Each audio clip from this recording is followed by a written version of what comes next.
Assalamualaikum warahmatullahi wabarakatuh.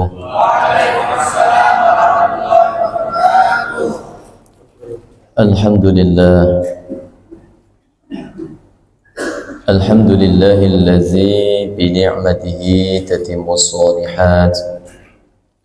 Allazi hadana li hadza wa ma kunna linahtadiya laula an hadana Allah. Asyhadu an la ilaha illallah wa asyhadu anna Muhammadan abduhu wa rasuluh sallallahu alaihi wasallam taslima. Allahumma salli wa sallim wa barik ala sayyidina Muhammad wa ala alihi wa ashabihi wa man tabi'akum bi ihsanin ila yaumiddin, amma ba'du. Hadirin wal hadirat jamaah Masjid Al-Jihad yang dimuliakan oleh Allah Subhanahu wa taala. Dalam hal ini mari kita bersama-sama kita doakan bersama, semoga takmir masjid beserta seluruh pengurus beserta seluruh jamaah yang hadir tetap dalam lindungan Allah Subhanahu wa taala. Amin Allahumma amin. Alhamdulillah, dalam kesempatan ini kita bisa memulai lagi pengajian Coffee Morning yang diadakan setiap hari Rabu, yang alhamdulillah dalam kesempatan ini telah dibuka kembali, yang beberapa minggu yang lalu libur dikarenakan masih banyak kesibukan. Alhamdulillah dalam kesempatan ini kita diberikan kesempatan oleh Allah bisa memulai pengajian di hari Rabu ini. Amin Allahumma amin. Terlebih dahulu perlu saya sampaikan bahwasanya yang bertugas di hari Rabu ini semestinya Ustadz Samsul Huda, dikarenakan ada udzur sehingga beliau tidak bisa hadir. Dengan kata lain, saya yang akan menggantikan beliau. Insyaallah dalam hal ini saya ambil tema dalam kitab Tanbihul Ghafilin, yaitu perkara yang termasuk kesombongan atau perkara yang tercela yang harus kita hindari. Izinkanlah para hadirin wal hadirat saya menyampaikan sebuah nasihat dari kitab Tanbihul Ghafilin.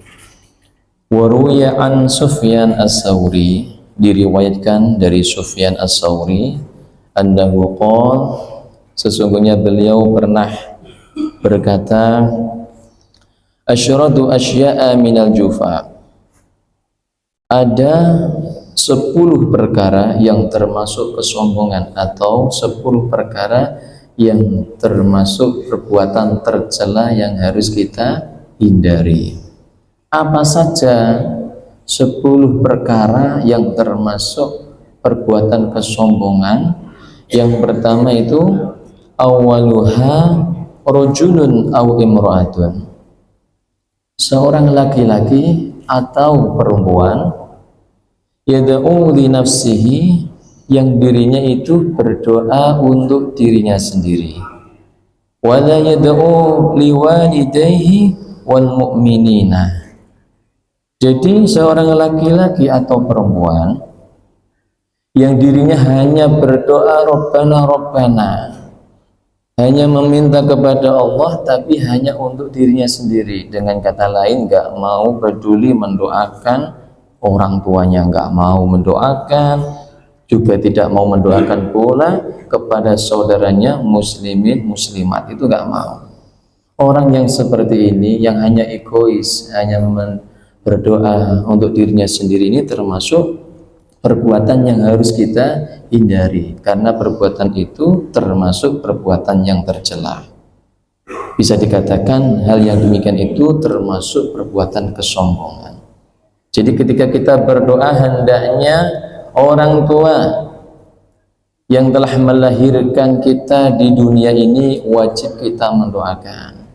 Saudara kita, sesama muslim muslimat yang pastinya kita bisa hadir di tempat ini, tentu ada jasa-jasa dari orang-orang yang soleh Ya termasuk guru-guru kita, teman-teman kita, tetangga-tetangga kita, itu pasti ada asbab yang menjadikan diri kita itu saat ini berada di masjid ini. Jadi itu bisa jadi karena berkah doa dari orang tua, dan bisa jadi karena berkah doa dari saudara kita. Ini yang pertama.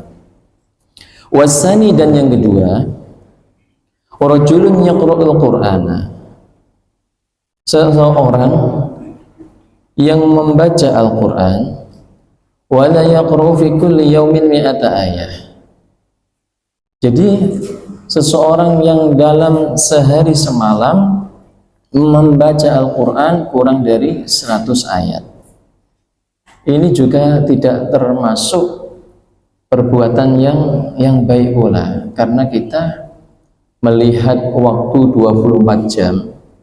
Sayang sekali kita mengaku umatnya Nabi Muhammad, menginginkan mendapatkan syafaatnya dari Nabi Muhammad, berharap kita ini nanti dikumpulkan bersama Nabiullah Muhammad SAW, tetapi sayang sekali kalau kita hanya ucapan itu di lisan, tidak sampai pada perbuatan. Kita mengakui kitab Al-Quran itu kitab suci, tapi nggak pernah dibaca sampai 100 ayat dalam sehari semalam. Ya kurang lebih itu 3/4 juz, atau 1 juz kurang sedikit itu. Jadi kita misalnya ada waktu, diusahakan. Jadi kita ini sifatnya hidup di dunia ini harus diusahakan. Jenengan hadir ini pasti diusahakan. Kalau nggak diusahakan, nggak mungkin bisa berada di tempat ini. Semuanya perlu usaha. Salah satu di antaranya adalah kita mengusahakan untuk membaca Al-Quran tidak kurang dari 100 ayat setiap harinya.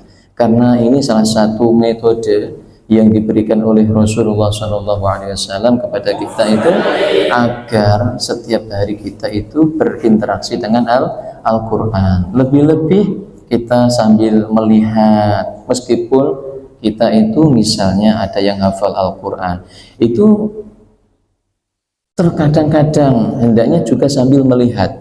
Mengapa? Dengan kita berinteraksi dengan Al-Quran, dengan melihat langsung tulisan-tulisan kalamullah, itu ternyata para jamaah itu mempunyai efek yang sangat luar biasa. Efeknya apa? Efeknya itu ketika kita melihat, itu ada interaksi mata, saraf-saraf mata kita dengan Al-Quran yang mempunyai manfaat atau faidah.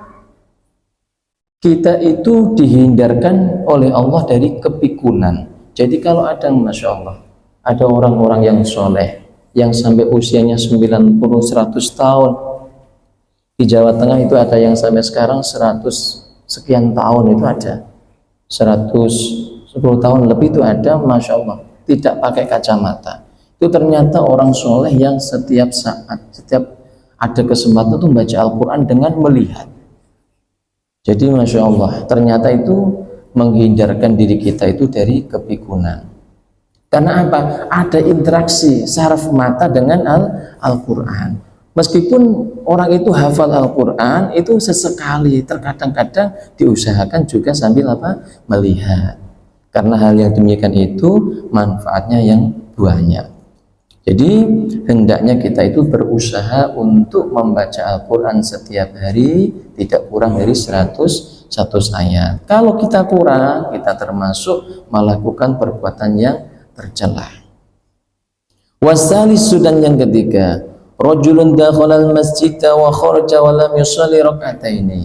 Yang termasuk perbuatan yang harus kita hindari adalah ketika kita masuk ke dalam masjid, kemudian keluar tidak melakukan sholat dua rakaat.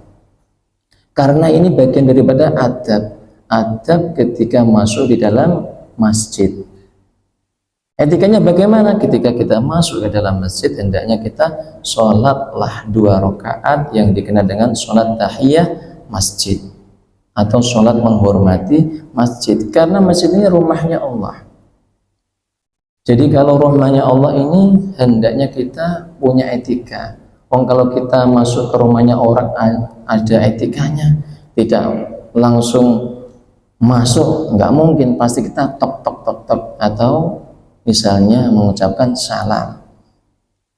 Ini bagian daripada etika ketika masuk rumahnya orang, apalagi masuk ke dalam rumahnya Allah Subhanahu wa ta'ala. Hendaknya kita ketika masuk ke dalam masjid, sholatlah 2 rakaat terlebih dahulu agar kita terhindar dari sifat tercela.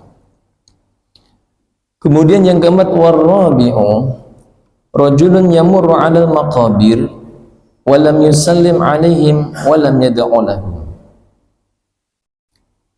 Kemudian yang harus kita hindari lagi adalah seseorang yang jikalau melewati sebuah makom Islam di situ, kemudian diri kita usahakan mendoakan orang-orang yang berada di alam kubur, karena orang-orang yang berada di alam kubur itu termasuk beliau-beliau itu membutuhkan bantuan doa orang yang masih hidup. Karena yang punya akses yang sangat besar, yang potensinya banyak itu orang yang masih hidup.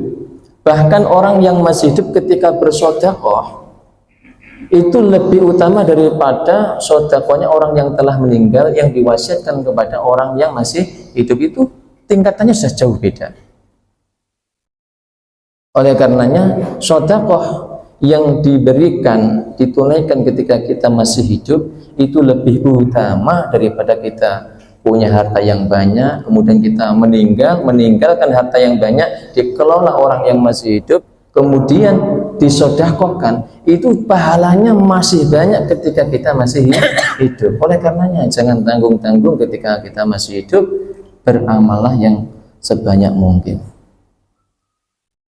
Jadi ketika kita melewati sebuah kuburan, makomnya makom Islam, hendaknya kita mendoakan orang yang telah meninggal. Assalamualaikum ya latiyar minal mu'minin wal muslimin wa inna insyaallah lahiqun, nas'alullah lana wa lakumul afiyah. Itu salah satu bagian daripada redaksi doa kepada orang yang telah meninggal. Wal khamisu, dan yang kelima, rajulun dakhala Madinah fi yaumil jum'ah summa kharaja wa lam yusalli jum'ah. Ini perbuatan yang harus kita hindari pula ketika kita bepergian di luar kota, meskipun dalam ranahnya ilmu fikih itu diperbolehkan, namun ada yang lebih utama yang harus kita ambil dalam hal ini.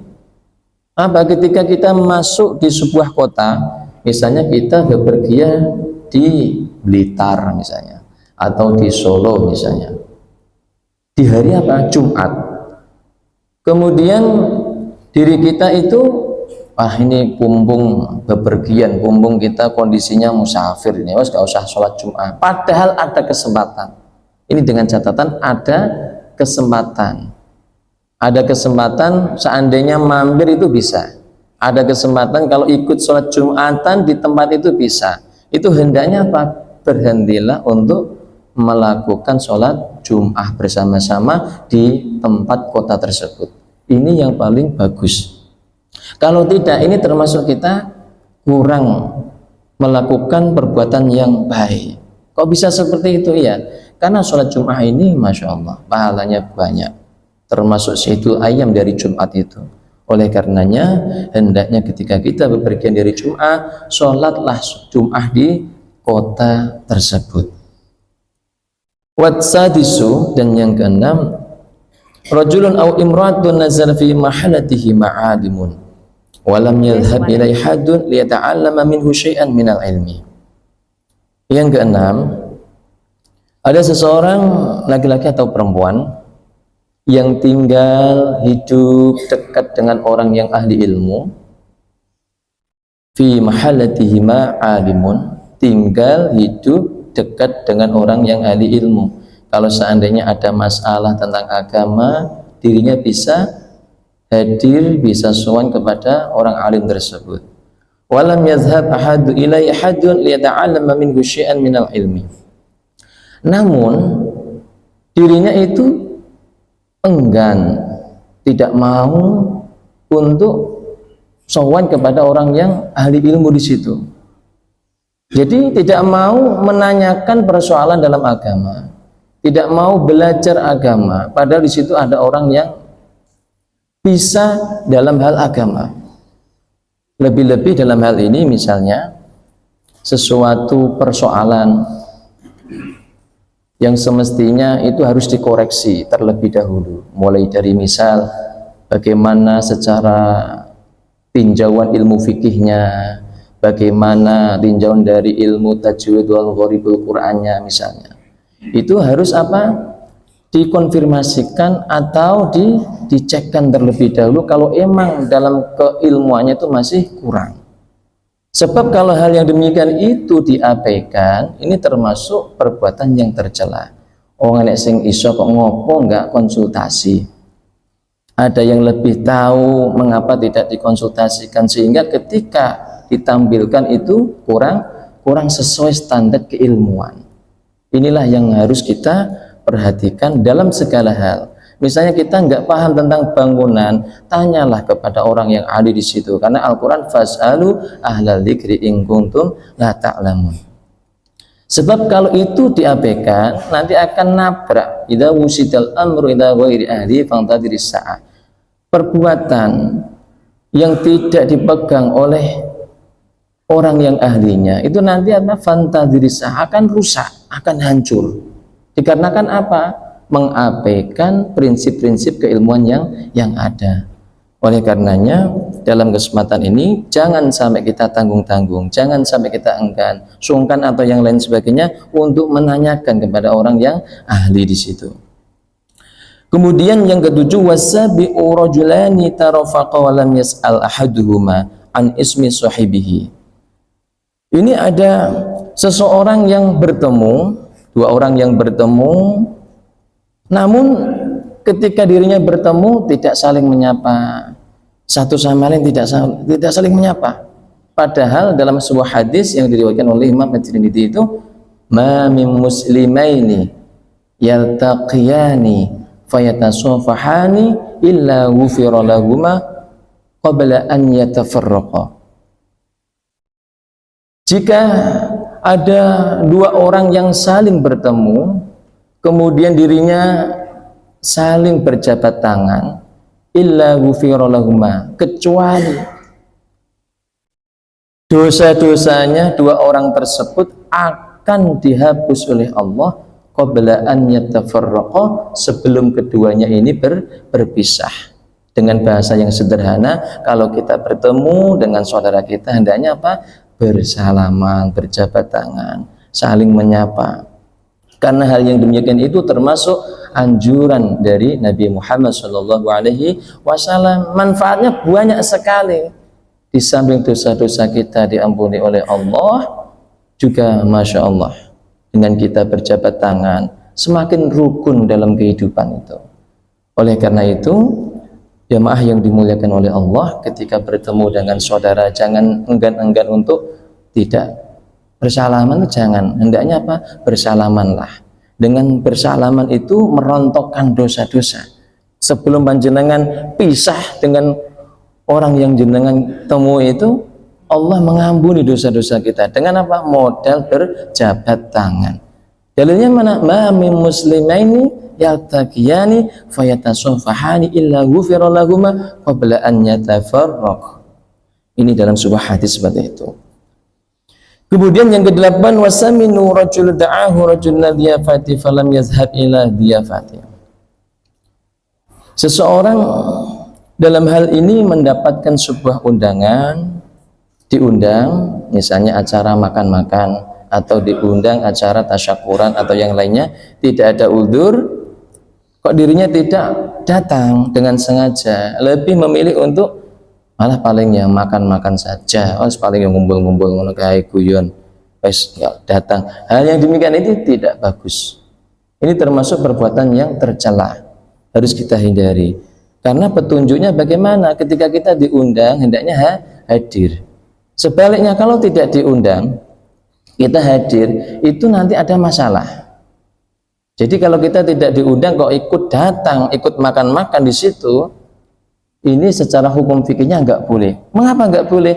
Bisa jadi orang yang ngundang itu fasilitasnya terbatas. Misalnya orang yang punya hajat itu punya 100 porsi makanan. Sedangkan ada orang yang dirinya itu cuman mendapatkan satu undangan tapi mengajak 10 anggota keluarganya. Oh, saya mau mangan-mangan 10. Akhirnya apa yang terjadi? Ngerepoti orang yang mengundang. Inilah yang disebut dalam fikih itu haram hukumnya. Haram mengapa? Ngerepoti orang. Hendaknya bagaimana? Kecuali kalau konfirmasi izin terlebih dahulu. Pak atau Ibu, nanti saya boleh tidak hadir bersama keluarga 10. Oh ya nggak apa-apa lah, itu beda lagi urusannya. Ada konfirmasi izin seperti itu. Jadi hal yang demikian itu harus kita cermati. Kemudian watasi'u dan yang kesembilan, syabun yadi'u syababahu wa farihun wa lam yatlubil ilma wal adad. Ini perbuatan yang tercela lagi adalah ketika ada seorang pemuda yang hidupnya itu habis masa mudanya. Ada kesempatan muda untuk belajar ilmu, tidak mau belajar. Lebih memilih senang-senang dalam hidup di dunia, lebih memilih runtang-runtung ngalor ngidul ngetan ngulon, gerudak-geruduk, memilih seperti itu. Kita sebagai orang tua semestinya harus mengingatkan, jangan sampai kita menjadi orang tua soleh tapi anaknya enggak soleh. Ini yang harus kita renungkan bersama-sama dan evaluasi bersama-sama. Karena hal yang demikian ini yang menjawab adalah sebuah waktu. Kita saat ini bagus, belum tentu nanti seminggu, 2 minggu, sebulan, 2 bulan ke depan bisa seperti ini, belum tentu. Oleh karena kita harus saling mengingatkan, saling mengevaluasi diri. Karena hal yang demikian itu bagian daripada sunnah Nabi Muhammad SAW. Jadi hendaknya kita itu memperhatikan anak-anak kita. Karena yang termasuk kewajiban orang tua terhadap anak-anaknya adalah mendidik adab dan ilmu. Sebagaimana dalam kitab Tanqihul Qaul, mu'alif menulis, man razaqahullahu biwaladin fa'alaihi bita'tibihi wa ta'limihi. Siapa yang dianugerahi oleh Allah seorang anak, jadi ketika kita dianugerahi oleh Allah anak itu amanah, fa'alaihi bita'tibihi, maka wajib orang tuanya, di sini kategorinya fa'alaihi bita'tibihi, wajib bagi orang tua itu untuk mendidik anaknya tentang adab. Tidak ada kewajiban mendidik di situ seorang ustadz, seorang kiai, itu tidak. Jadi seorang ustadz, kiai, marhabaib dan lain sebagainya itu membantu. Kewajiban utama bagi orang tua adalah mendidik anaknya dalam hal adab dan ilmu, bita'tibihi wa ta'limihi. Bagaimana adabnya anak kepada orang tua, murid kepada gurunya, santri kepada kiainya, mahasiswa kepada dosen-dosennya, karyawan kepada manajer dan lain sebagainya. Ini harus ada adab. Karena pendidikan yang paling utama, yang bisa dibilang pertama kali yang harus dilalui adalah etika, adab, harus dibenahi terlebih dahulu. Setelah adabnya bagus, baru masuk wa ta'limihi, baru ilmu-ilmu agama. Jangan kebalik. Jangan bita'limihi wa ta'dibihi, tidak. Di sini redaksinya bita'dibihi wa ta'limihi, wawunya wawu ataf, mengikuti sebelumnya. Jadi adab dulu baru ilmu. Ilmu apa? Ilmu tentang bagaimana toharoh yang benar, tata cara wudhu yang benar, tata cara mandi besar yang benar, tata cara sholat yang benar, tata cara bagaimana puasa yang benar dan lain sebagainya. Ini baru masuk di ranahnya sebuah ilmu. Ini pentingnya bagi kita para jamaah saling mengingatkan, rajin hadir di majelis ilmu. Tujuannya apa? Agar ada yang mengingatkan, agar ada yang mengingatkan dan mengamalkan surah Al-Asr, tawassaw bil haq, tawassaw bis sabr, saling mengingatkan dalam kebenaran dan kesabaran. Kalau sudah seperti ini, alhamdulillah, insya Allah hidup akan terasa berkah. Meskipun secara nominal mungkin rekeningnya sedikit nominalnya, tapi kalau mengikuti petunjuk Al-Quran dan Sunnah Nabi, insya Allah hidup akan berkah. Tidak gerusullah, tidak mengeluh dan lain sebagainya. Karena apa? Berkahnya mengikuti petunjuk dari Al-Quran dan As-Sunnah. Pentingnya ini kita menghidupkan Al-Quran dan As-Sunnah. Tujuannya apa? Agar kita mendapatkan keberkahan hidup dan mendapatkan ridho dari Allah Subhanahu wa Ta'ala. Yang terakhir, rajulun syab'an wa jaruhu ja'iun wa la yu'tihi syai'an min ta'amihi. Yang termasuk perbuatan yang tercela yang ke-10 ini adalah jangan sampai diri kita itu kenyang, banyak makanan, banyak stok makanan, sedangkan tetangga kita nggak bisa makan. Harus kita memperhatikan tetangga-tetangga kita. Ada yang belum makan barangkali, nangis, nggak diam-diam, mungkin ada yang perlu dimakan, atau mungkin ada yang perlu dibantu. Jangan sampai diri kita itu berlimpah harta, tetapi punya tetangga yang susah, jangan sampai. Karena hal yang demikian itu kalau diabaikan termasuk kita tergolong orang-orang yang melakukan perbuatan tercela. Hadirin wal hadirat jamaah Masjid Al-Jihad yang penuh barokah ini, mudah-mudahan singkat yang saya sampaikan dari kitab Tanbihul Ghafilin mudah-mudahan bisa menjadi renungan bagi kita semua agar menjadi muslim yang sejati, muslim yang penuh barokah, muslim yang mendapatkan petunjuk dari Al-Quran dan As-Sunnah. Amin ya rabbal alamin. Mudah-mudahan pertemuan singkat ini kita digolongkan oleh Allah menjadi orang-orang yang selamat, beruntung, sukses dunia akhirat. Amin ya rabbal alamin. Kurang lebihnya mohon maaf. Wallahul muwaffiq ila aqwamit thoriq. Assalamualaikum warahmatullahi wabarakatuh.